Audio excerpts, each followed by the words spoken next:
the next part of our lesson for conditional probability and independent events, we're going to look at playing cards. So in this image, we have a sample set of 52 playing cards traditionally used for poker and other card games. You can see in the image that we have 4 suits: clubs, diamonds, hearts, and spades. And you can see those images on the cards in each of those rows. In every suit, there are 13 different cards. Ace, which also represents a 1 for some games. 2, 3, 4, 5, 6, 7, 8, 9, and 10. And then 3 face cards: Jack, Queen, and King. We call these 3 face cards because the cards actually have faces on them. I know for some of you, you may never have encountered these types of cards before or never really played with them that much. So I don't like putting problems on a test or a quiz that deal with cards, because I think you really have to have an understanding of the total structure of the cards in order to understand the probabilities you get from them.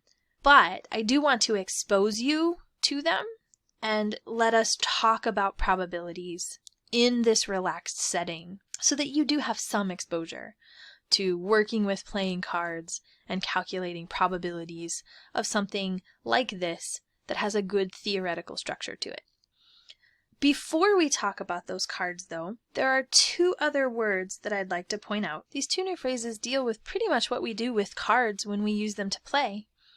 And we can also look at this in terms of selecting people from a larger group. Remember in the last video when we talked about dependent events, the probability of something happening changed the probability of something else happening if the events were dependent. For example, the red and green balls in the box. Notice when I take the green ball out, I leave the green ball out. We call this situation without replacement. We have taken an object out of our box, out of what we're selecting from, and we do not put it back, changing what's inside the box, reducing the number, so that the probability of the next item is changed as well. With replacement, as a contrast, we could have this same scenario of a box with 3 green marbles, 3 balls, and 2 red balls. And this time, if we take a ball out, we look at it, and then we put it back in. We've replaced it inside the box. We just observe the value, and we put it back. In these 2 scenarios, they actually lend to 2 completely different types of events. With replacement is done with independence. When we take an object out and we replace it, then all of the events that we are dealing with are independent. Taking the first ball out and seeing that it is green and putting it back does not change the probability of our second choice when we pull another ball out and we observe the color. Without replacement, when we take that first ball out and we keep it out, we've changed the sample space. When we change the sample space for the second draw, we have dependent events. We can see this in terms of taking a sample, which I realize we haven't talked about sampling techniques yet. They come in Chapter 1, which we will get soon. But this idea of with replacement, if we have a population and we want to take a few people from that population, we want to sample them. We choose the people, but when we choose them, maybe we're selecting their names out of a bucket. When we select their name and we record their name, we put their name back in the bucket. So they have a probability of being drawn again, sure, but all of the rest of the names, their probability does not change. They all have the same probability the second time around as they did the first time. But without replacement, when we have a situation of without replacement, we take the name out of the hat, we look at it, and we keep that name out. So now everybody else in the bucket has a slightly higher chance of being selected because we took that first name out. If we're talking about something like playing cards, an example of with replacement means we take a card out, we look at it and observe its value, and then we put it right back in the deck. The deck gets shuffled and we can select a new card. But the probability did not get changed for that second draw. Without replacement means we pull the card out and we keep it. Now the person holding the deck only has 51 cards in their hand instead of 52. So our probability changes. Okay, now that we've hopefully cleared up with replacement versus without replacement, let's take a look at a couple of different samples dealing with cards. We are dealt 2 cards successively without replacement from a shuffled deck of 52 playing cards. We want to find the probability that both cards are black. The cards that are black are the clubs and the spades. And the clubs and the spades make up half of our deck. So 26 out of 52 total cards are black. But that's for the first card that we take. So when we take the first card, 26 out of 52, or 1/2, when we look at the second card coming out, let's first write down what we're finding the probability of. So we're going to take the first card, probability that it's black. And since this is an and, we have to decide, are these events independent or dependent? Both cards are black.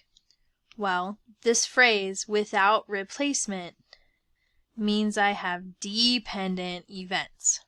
And since I have dependent events, I can't just multiply probability of black times probability of black. It doesn't work that way. I have to multiply the probability of black given that the first one was black. So I want the probability for both cards. So the first card, I say, okay, probability of black. But the second card, I'm going to assume the first card is black, and then find the probability I draw a second card that is black. So how do we do that with the probabilities? Well, just like before, probability of black, 26 over 52, or 1/2 if you want, 1/2, multiplied by, if I take one of the black cards away, I only have 25 cards. And since I took one card away, I now have 51 in the wherever the deck is. And so for without replacement for conditional probability, we would change that probability accordingly. The probability gets higher in a dependent event situation. Now when I multiply these out, we can pull up our calculator, and I could multiply straight across, but I'm going to get a giant denominator anyway, so let's just go ahead and multiply and get decimals. 26 divided by 52 times, see there's that 1/2, 25 divided by, back up, 26 divided by 52, there's my 1/2, times 25 divided by 51, and I get 0.245. So probability 2 cards in my hand are both black is about 24%, 24.5%. Okay, let's take a look at another example dealing with conditional probability. At a large university, the probability that a student takes statistics is 0.2. Of the students taking statistics, 0.41 are on the dean's list. If a student is selected at random from the university, find the probability that the student is taking statistics and on the dean's list. Okay, we have to be really careful about this because the language can get us tripped up a little bit. I want to focus in on this second sentence. Of the students taking statistics, 0.41 are on the dean's list. I'm going to reword this. Given a student is taking statistics, the probability they are on the dean's list is 0.41. So we could write that as probability of dean's list given statistics is 0.41. This other sentence up here, the probability that a student takes statistics is 0.2. We could write that as just the probability of S equals 0.2. There's nothing else in that first sentence that talk about any other conditions on that probability. Okay, so we have student takes statistics, and we want to find the probability that the student is taking statistics and on the dean's list.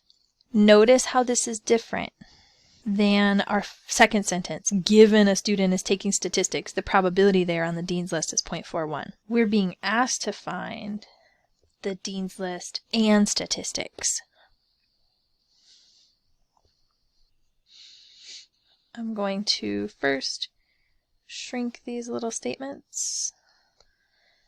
Let's draw a little Venn diagram, and then we're also going to draw I'm going to show you how to use a tree diagram in this case too. So we have a university, we have 20% of the students taking statistics. Of the students taking statistics, we've got a dean's list group, but inside here, 41% of the 20% statistics students. That's the difference. It's not 41% of the whole university,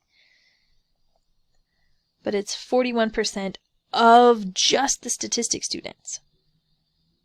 So we want to know, not just with relation to statistics, but in the whole grand scheme of the university, what is the probability of statistics and dean's list? Okay, we can use our formula first. Probability of dean's list and statistics. Probability of statistics and probability of dean's list given statistics. We have these two probabilities, so we can use them to calculate dean's and statistics. 0.2 times 0.41 will give us, multiply it out, 0.082 or 8.2%. So that's one way we can attack the problem. If I want to use a tree diagram, keep all these values in mind. I'm going to move over here to the side where I have more room. I'll create my start node. In the beginning, I have statistics and not statistics in the university. Now, for the students taking statistics, I know we have 0.2 probability, or 20%. So I'm going to label the branches with my probabilities. Now, what makes a tree diagram pretty awesome is that if you know one branch in a level, you automatically know the other branch. 1 minus 0.2 is 0.8. Remember, these probabilities have to add up to 1. So we can break the statistics group up again into dean's list and not dean's list. And we know we have 0.41 on the dean's list, so we have 0.59 not on the dean's list.